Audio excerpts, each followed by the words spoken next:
Selamat siang Bapak. Siang. Mohon maaf mengganggu waktunya. Pada kesempatan siang hari ini saya mau mewawancarai Bapak terkait dengan pengambilan keputusan dan dilema etika. Ini adalah salah satu tugas untuk memenuhi persyaratan calon guru penggerak angkatan 9. Semoga Bapak berkenan untuk melakukan wawancara pada siang hari ini. Ya, selamat siang. Kalau Bapak berkenan, mangga silahkan perkenalkan diri Bapak terlebih dahulu. Terima kasih. Assalamualaikum warahmatullahi wabarakatuh. Perkenalkan, nama saya Muhammad Ali Sodikin dan Kepala Sekolah SMP SIT Al-Falah, Serang Baru, Bekasi. Terima kasih. Oke, terima kasih Bapak. Langsung saja, Bapak, bagaimanakah Bapak dapat mengidentifikasi kasus-kasus yang merupakan dilema etika atau rujukan moral? Ya, terima kasih. Ketika saya akan melihat suatu kasus, maka lihat identifikasi apakah itu termasuk dilema etika atau termasuk kasus itu termasuk rujukan moral. Biasanya kalau dilema etika itu benar versus benar. Dan kalau rujukan moral itu biasanya benar versus salah. Sebagai contoh, dilema etika itu adalah seperti kasus menaikkan siswa. Ada kasus menaikkan siswa yang harusnya tidak naik tapi dinaikkan, itu termasuk adalah benar versus benar karena melihat dari sisi rasa kasihan atau peduli kepada anak tersebut. Kemudian kalau dilema rujukan moral itu biasanya tentang kasus suap yang menyangkut masalah ke ranah hukum. Itu adalah kita lihat dua sisi antara dilema etika dan rujukan moral. Oke, baik Bapak. Terima kasih. Selanjutnya adalah bagaimana Bapak menjalankan pengambilan keputusan di sekolah, terutama untuk kasus-kasus di mana ada dua kepentingan yang sama-sama benar atau sama-sama mengandung nilai kebajikan. Ketika saya mau mengambil sebuah keputusan, maka kita lihat apakah ada nilai-nilai kebajikan atau nilai-nilai tentang paradigma yang tentunya harus kita lihat kasus per kasus. Sebagai contoh umpama kita melihat kasus yang menyangkut tentang dua benar lawan versus benar, atau ada nilai-nilai kebajikan saya besar, maka kita lihat dulu kasus per kasus. Oke, baik Bapak. Selanjutnya adalah langkah-langkah atau prosedur apa yang sepertinya yang biasa Bapak lakukan selama ini? Oke. Ketika akan menyelesaikan suatu masalah atau kasus, maka kita lihat dulu adalah kasusnya, apakah ada nilai-nilai tentang kebajikan di situ. Kemudian setelah itu kita melihat langkah berikutnya, siapa yang terlibat di dalam kasus tersebut. Kemudian kita kumpulkan fakta-fakta yang menyangkut tentang adanya kasus tersebut. Setelah kita mengumpulkan fakta, maka kita lihat tentang benar atau salah. Kemudian kita uji kebenaran itu, apakah memang itu suatu kasus atau bukan. Kemudian kita juga lihat ketika akan memutuskan suatu kasus tersebut, kita ambil pilihan. Bila dua pilihan yang kita ajukan itu ternyata tidak sesuai, ada pro dan kontra, maka kita biasanya mengambil langkah yang trilema, itu satu keputusan yang efektif untuk diselesaikan. Setelah itu baru kita putuskan kasus tersebut, kemudian kita baru refleksikan. Oke, luar biasa sekali ya Pak ya. Oke. Baik Bapak, pertanyaan selanjutnya adalah hal-hal apa saja yang Bapak anggap efektif dalam pengambilan keputusan pada kasus dilema etika? Oke, terima kasih. Yang saya anggap efektif ketika saya memutuskan suatu masalah dalam kasus tersebut, pertama adalah kita identifikasi masalahnya tersebut, kemudian kita kumpulkan informasi, nah, itu yang secara efektif. Kemudian biasanya kita ambil opsi pilihan. Nah, opsi pertama banyak kontra, dan opsi kedua banyak kontra juga. Biasanya yang secara efektif kita ambil opsi yang ketiga, mau nggak mau harus diputuskan. Karena kalau nggak diputuskan, masalah ini tidak akan terselesaikan. Itu cara efektif. Oke, baik Bapak. Selanjutnya adalah apakah Bapak memiliki jadwal tertentu dalam sebuah penyelesaian kasus dilema etika, ataukah Bapak langsung menyelesaikan di tempat, atau Bapak memiliki sebuah jadwal untuk menyelesaikannya?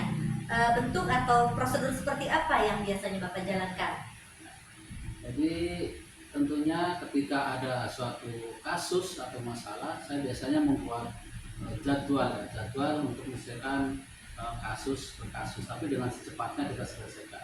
Karena kalau ada kasus kemudian kita selesaikan yang secara mendadak, itu memang kasus berat nih, contohnya kasus berat yang langsung kita putuskan, tentu akan membawa dampak yang tidak baik secara psikologis bagi anak tersebut ataupun bagi orang tua, pasti memunculkan kontra dan pro.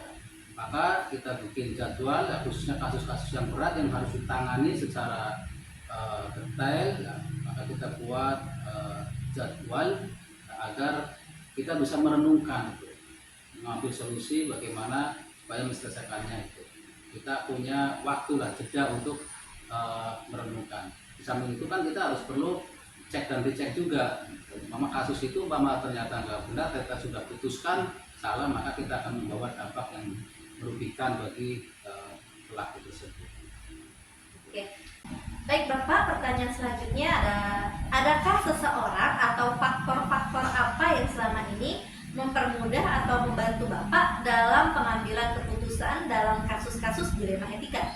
Ya, terima kasih. Biasanya untuk saya bisa menyelesaikan secara mudah, secara cepat, itu biasanya adanya satu pengakuan dari pelaku tersebut. Dia mengakui kesalahannya, benar-benar dia mengakui, maka itu secepatnya terselesaikan. Tetapi kalau tidak mengakuinya, maka ini akan memperlambat suatu proses penanganan. Nah, untuk mempermudah itu biasanya saya berkolaborasi dengan rekan-rekan guru, dengan orang tua, dengan pihak-pihak terkait yang menyangkut masalah itu, dan juga pula dengan yayasan kita menyelesaikannya. Itu adalah gabungan dari para stakeholder, maka itu adalah satu proses mempermudah dalam penanganan kasus itu. Oke Bapak, selanjutnya dari semua hal ya mungkin Bapak sudah sampaikan, apalagi dengan pengalaman Bapak selama ini, pembelajaran apa saja yang dapat Bapak petik dan pengalaman Bapak dalam mengambil keputusan dilema etika? Tentunya setiap permasalahan pasti ada hikmahnya. Nah, suatu masalah pasti ada pembelajaran bagi kita. Ketika saya mengambil suatu keputusan, berarti saya harus menanggung resikonya. Tentu setiap keputusan pasti ada pro kontra dan ada yang kontra, ada yang mendukung dan ada yang tidak mendukung. Namun dari hal itu, sebagai kepala sekolah tentunya harus ketegasan bahwa suatu masalah harus diputuskan. Maka setelah itu kita renungkan dan kita refleksikan. Itulah pembelajaran ketika kita menyelesaikan sebuah kasus, pasti suatu masalah ada hikmah bagi kita. Terima kasih. Baik Bapak, terima kasih atas waktunya sudah menyempatkan waktu untuk wawancara pada siang hari ini. Sama-sama. Akhir kata saya ucapkan terima kasih. Assalamualaikum warahmatullahi wabarakatuh. Warahmatullahi wabarakatuh. Terima kasih.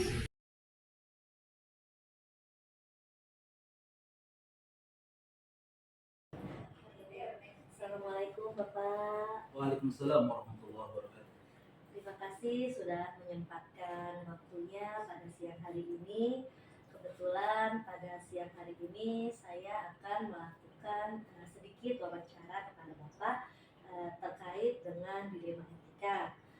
Kebetulan hal ini adalah salah satu tugas untuk memenuhi tugas calon guru penggerak angkatan 9 di modul 3.1. Bagaimana Bapak? Ya, baik, siap. Oke. Baik Bapak, terima kasih. Mungkin Bapak bisa memperkenalkan diri terlebih Ya, dahulu. baik. Assalamualaikum warahmatullahi wabarakatuh. Alhamdulillah pada siang hari ini bisa ketemu dengan calon guru penggerak untuk wawancara ya. Atas nama Kepala Sekolah SMK Aliwan mengucapkan terima kasih yang sebesar-besarnya bahwa ada waktu pada siang hari ini untuk bisa diwawancarai dan tentunya berdiskusi mengenai tentang permasalahan-permasalahan yang terjadi. Demikian, terima kasih. Assalamualaikum warahmatullahi wabarakatuh. Baik Bapak, kalau boleh tahu Bapak kurang lebih sudah berapa lama ya Bapak untuk mengajar sebagai kepala sekolah di SMP IT Aliwan? Mulai mengajar di SMP IT Aliwan tertanggal atau tahun 2009 sampai sekarang. Tapi kalau mulai tugas kepala sekolah dari 2010 sampai sekarang. Dan untuk pengalaman mengajar di sebelum di SMK Aliwan, mulai dari SD IT Aliwan terlebih dahulu. Baik Bapak, berarti kurang lebih sudah hampir lebih dari 15 tahun ya Bapak ya dalam kepemimpinan ini. Baik Bapak, pertanyaan pertama adalah bagaimana Bapak selama ini mengidentifikasi kasus-kasus yang merupakan dilema etika atau rujukan moral Pak? Yang pertama tentunya kita mencari informasi ya, terlebih dahulu permasalahan yang terjadi, lalu identifikasi, lalu tindak lanjuti untuk mencari solusi. Dalam memecahkan permasalahan itu tidak semudah yang kita bayangkan, tentunya harus ada musyawarah secara mufakat mulai dari awal ya, terutama di sekolah melalui dari walas terlebih dahulu, lalu kesiswaan, lalu seluruh stakeholder yang ada, kita untuk memecahkan satu masalah sebelum ditentukan secara permanen permasalahan tersebut. Adapun permasalahan yang terjadi itu bisa kita pecahkan apabila mendapatkan suara terbanyak ketika bermusyawarah di forum itu sendiri. Itu yang pertama, Bu. Oke Bapak, selanjutnya selama ini bagaimana Bapak menjalankan pengambilan keputusan di sekolah Bapak, terutama untuk kasus-kasus di mana ada dua kepentingan yang sama-sama benar atau sama-sama mengandung nilai kebajikan? Kita lihatnya kemaslahatan ya. Dalam kemaslahatan itu terbagi dua. Yang pertama adalah lebih cenderung ke maslahatan yang pertama atau yang kedua. Kalau memungkinkan di yang pertama ini adalah lebih banyak gitu, maka kita ambil yang lebih banyak itu sendiri. Kemaslahatan di dalam contoh misalkan sekolah lebih banyak kebaikannya, maka tentunya kita putuskan untuk ambil yang di dalamnya. Tapi kalau seandainya di luar itu lebih banyak kemaslahatannya, maka kita juga ambil yang di luar. Jadi kita lihatnya adalah yang lebih ya di antara dua kemaslahatan itu sendiri. Oke baik Bapak, terima kasih. Selanjutnya kira-kira langkah-langkah atau prosedur seperti apa yang biasanya Bapak lakukan selama ini dalam memecahkan beberapa masalah? Ya, yang pertama adalah kita identifikasi masalah, lalu rumuskan masalah itu sendiri, lalu kita tindak lanjuti melalui forum musyawarah ya, terutama dengan stakeholder yang ada di sekolah itu sendiri. Pertama, kalau kesiswaan tentunya kita melalui wali kelas, lalu ke wakil kepala sekolah, lalu setelah itu kita bawa ke forum musyawarah, mengambil satu mufakat bahwa apa yang harus kita tindak lanjuti dari satu permasalahan yang terjadi. Baik Bapak, selanjutnya hal-hal apa saja yang selama ini Bapak anggap efektif dalam pengambilan keputusan pada kasus-kasus dilema etika seperti ini? Ya, efektifnya adalah musyawarah ya. Selalu kita mengedepankan musyawarah antara yang satu dengan yang lainnya. Ketika hasil musyawarahnya adalah mufakat dan itu adalah mengarahkan untuk kebaikan, maka kita ambil secara tegas di dalam mengambil satu kebijakan dari musyawarah itu sendiri. Oke Bapak, tadi kita sudah berbicara tentang hal-hal efektif, pasti Bapak juga menemui tantangan atau hambatan. Iya. Kira-kira hal-hal apa saja yang selama ini merupakan tantangan atau hambatan Bapak dalam mengambil sebuah keputusan pada kasus-kasus dilema etika? Yang pertama adalah terjadinya pro kontra ya antara yang satu dengan yang lainnya, tentunya mempunyai beda-beda pemikiran, beda pemahaman, tapi tetap kita ambil yang terbaik, yaitu melalui voting atau suara yang terbanyak. Apabila banyak yang kontra, tentunya kita mengedepankan satu musyawarah dengan etika ya, karena dalam memecahkan satu masalah itu adalah tidak langsung kita bisa selesaikan pada waktu itu juga, tapi melalui proses yang cukup panjang ya, agar semuanya adalah bisa tercapai daripada kemufakatan itu sendiri dan tidak memberatkan satu pihak antara yang satu dengan yang lain. Oke, baik, Pak. Selanjutnya, apakah Bapak memiliki sebuah jadwal tertentu dalam sebuah penyelesaian kasus dilema etika, ataukah Bapak langsung menyelesaikan di tempat, atau Bapak memilih sebuah jadwal untuk menyelesaikannya, bentuk atau prosedur seperti apa yang biasanya Bapak lakukan? Tahapannya melalui tahapan atau proses dari mulai penyelidikan masalah itu sendiri, lalu kita tindak lanjuti dari permasalahan itu sendiri, lalu kita pertimbangkan kira-kira apa yang harus dipecahkan dalam memecahkan masalah itu sendiri. Karena kalau misalkan kita langsung mendapati pada waktu itu kurang efektif ya. Semuanya kita harus cari dulu permasalahan yang terjadi, lalu mau diapakan permasalahan ini gitu. Itu yang biasa kita lakukan dalam memecahkan masalah ya. Baik Bapak, selanjutnya adakah seseorang atau faktor-faktor apa saja selama ini yang mempermudah atau membantu Bapak dalam pengambilan keputusan dalam kasus-kasus dilema etika? Ya tentunya banyak faktor ya. Yang pertama adalah faktor dari kerjasama ya, antara manajemen sekolah, wali kelas, dan juga masyarakat atau orang tua itu sendiri. Lalu yang berikutnya adalah faktor mengenai tentang masalah ini adalah kita ambil solusi kepada ahlinya. Ya, ahlinya biar terarah ketika kita memecahkan satu masalah, jadi kemana-mana, akhirnya tumbuh solusi yang terbaik ya, supaya tidak merugikan antara yang satu dengan yang lainnya. Baik Bapak, kita sudah berbicara tentang rintangan, kemudian efektivitas, kemudian juga faktor-faktor yang telah terjadi. Dari semua hal yang telah disampaikan, pembelajaran apa yang dapat Bapak petik dari pengalaman Bapak mengambil keputusan dilema etika ini selama Bapak menjabat sebagai kepala sekolah? Ya. Yang pertama adalah tumbuh kedewasaan ya, kedewasaan kepemimpinan, lalu kita bisa menyadari bahwa dalam setiap masalah itu pasti akan ada solusi gitu. Dan setiap menghadapi masalah tidak bisa kita dengan tergesa-gesa. Itulah yang menjadikan satu tumbuh di dalam kepribadian sekolah atau kepala sekolah, bahwa dalam setiap hal pasti akan ada solusinya, mau berat atau ringan, kecil atau besar, ada solusinya. Itu yang menjadikan satu hal kekuatan buat saya pribadi di dalam memecahkan satu masalah.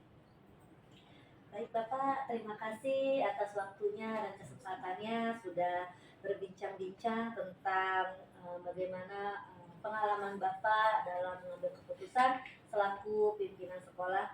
Saya harapkan semoga hal ini dapat menjadi pelajaran untuk kita semua dalam mengambil keputusan, khususnya dalam bidang pendidikan, juga dapat diimplementasikan dalam kehidupan sehari-hari.